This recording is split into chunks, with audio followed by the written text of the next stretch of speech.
नमस्कार. आऊचा खाऊ या यूट्यूब चॅनलवर मी मेधा तुमच्या सगळ्यांचं मनापासून स्वागत करते. नेहमीची भेंडीची भाजी म्हणजे मिरची घालून नुसती भेंडी परतणे ही भाजी सगळेच जण करतात. आज मी तुम्हाला भेंडीच्या भाजीचा नवीन प्रकार दाखवणार आहे, तो म्हणजे कूट भेंडी. चला तर मग रेसिपी बघूया. हे पहा, ही भाजी करण्यासाठी मी भेंडी अशी चिरून घेतलेली आहे. भेंडीचे आडवे काप नाही, उभे काप करायचे, म्हणजे भेंडी चिकट होत नाही. भेंडी उभी चिरली की भेंडी चिकट होत नाही, भेंडी आडवी चिरली गोल गोल की भेंडीची भाजी चिकट होते. म्हणून ही मी उभी चिरून त्याचे बारीक तुकडे करून घेतले. आता मी काय करणार आहे, ह्याला 1 चमचा आमचूर पावडर लावून ठेवणार आहे.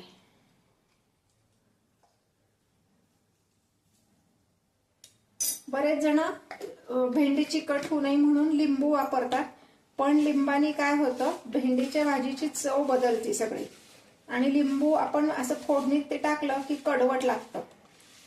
त्या आमचूर पावडर घातल्यामुळं काय होतं, भेंडी अशी चटकदार होती आणि कडवट होत नाही. हे पहा, आता हे मी याला लावून ठेवले. भेंडी स्वच्छ धुवून पुसून घ्यायची. भेंडी पाण्यात गेली की त्याला जास्ती चिकट होती.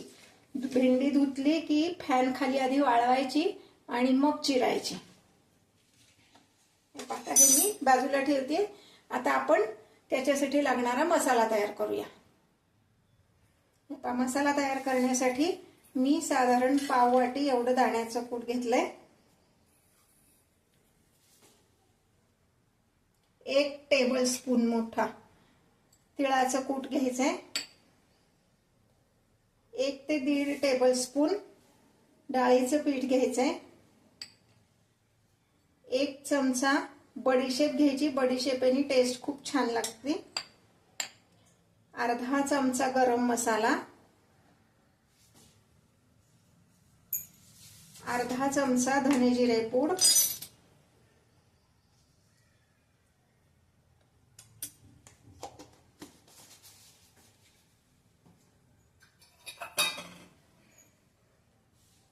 थोडीशी कोथिंबीर,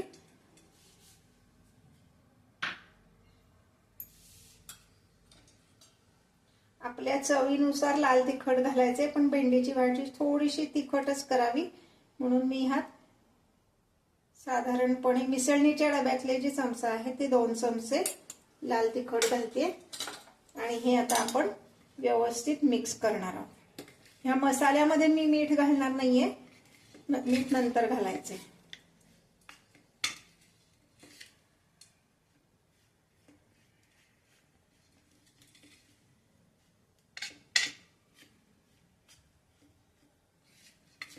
हा मसाला आपला तयार आहे. आता गॅसवर मी कढई तापत ठेवते.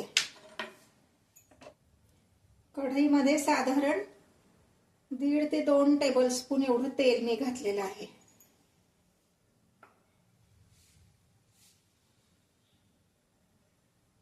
तेल व्यवस्थित तापून द्यायचं. व्यवस्थित तेल तापल्यावर त्यामध्ये आपण घालणार आहोत मोहरी, साधारण पाव चमचा.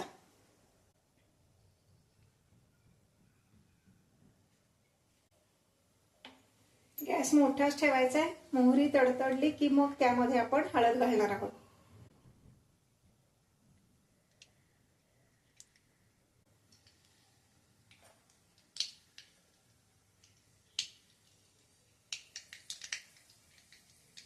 भेंडीची भाजी करणार आहोत त्यामुळे त्यात हिंग घालायचं नाही, नाहीतर ती भाजी चिकट होते. हळद घातलीये. आता हे आमचूर पावडर लावून ठेवलेली भेंडी मी ह्यात घालणार आहे.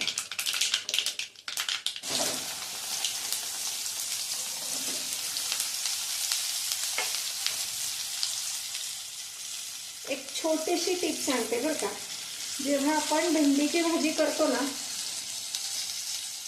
तर शक्यतो भाजी परतायला स्टीलचा चमचा किंवा स्टीलचा झारा वापरायचा नाही, लाकडी वापरायचा, म्हणजे मग भाजी चिकट होत नाही.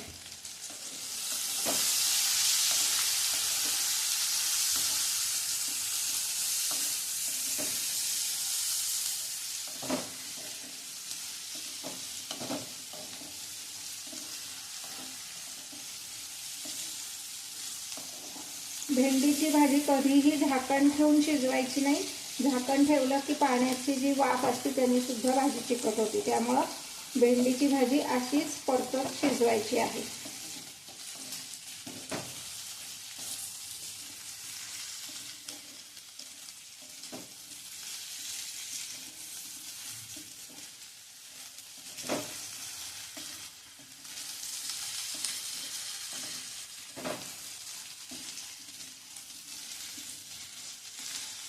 छान परतून घ्यायची भाजी.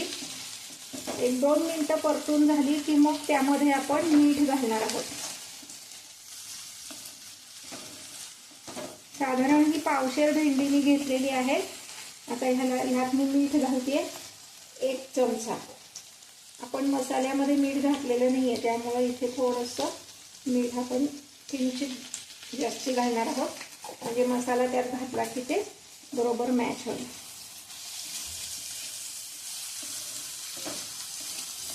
अगदी झटपट होणारी तरीही चमचमीत अशी ही भेंडीची भाजी नक्की करून बघा. तुम्हाला आवडली तर लाईक आणि कमेंट करायला विसरू नका.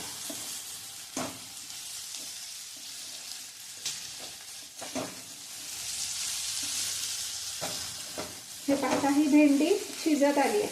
अजून 1-2 मिनिटं परतून मग मी त्यामध्ये हा मसाला घालणार आहे.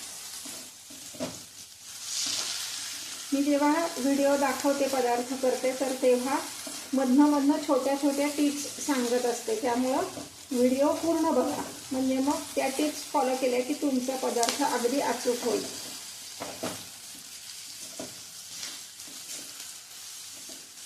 हे बघा ही छान व्यवस्थित शिजली आहे भेंडी आणि व्यवस्थित कोरडी झाली. कुठेही त्याला चिकटपणा आलेला नाहीये.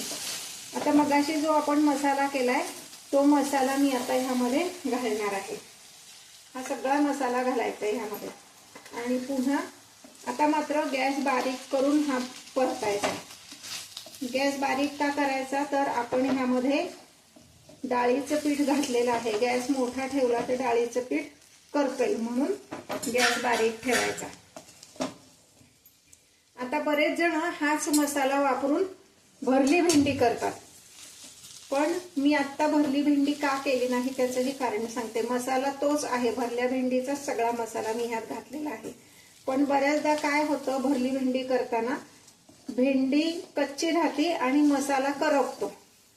त्यामुळं मग ती कच्ची भेंडी खाल्ली जात नाही. कारण भेंडी झाकण ठेवून शिजवली की भेंडी चिकट होते. मग असं परतून जर आपण बारीक फोडी करून तोच मसाला वापरला तर टेस्ट सेम भरल्या भेंडीसारखीच टेस्ट येते. पण भाजी छान अशी मोकळी होती, चिकट होत नाही. दुसरं म्हणजे भरली भेंडी करताना आपल्याला अख्खी भेंडी वापरायला लागते. बऱ्याच जणांना ती अख्खी भेंडी उचलून पोळी बरोबर खायला पण आवडत नाही. म्हणून भेंडी अशी छोटी छोटी चिरायची. चिरताना उभीच चिरायची आणि मसाला सगळा भरल्या भेंडीचाच घालायचा. अगदी सेम टेस्ट येते. फक्त खायला सोयीस्कर होती कारण छोटे तुकडे केलेले असल्यामुळं भाजी अगदी छान सुटसुटीत होती. हे आपली भाजी तयार. अगदी सगळा जर वेळ बघितला तर तुम्ही साधारणपणे 10 मिनिटं लागतात फक्त ह्या भाजीला. आता आपली ही भाजी तयार आहे. कुटाची भाजी. का कुटाची भाजी नाव का दिलं तर ह्यात आपण भरपूर दाण्याचं कूट घातलेलं आहे. आता गॅस बंद करते. भाजी तयार आहे. गरम गरम पोळी किंवा गरम गरम भाकरी आणि ही भाजी मस्त मेनू. डब्याला सुद्धा तुम्ही ही भाजी देऊ शकता.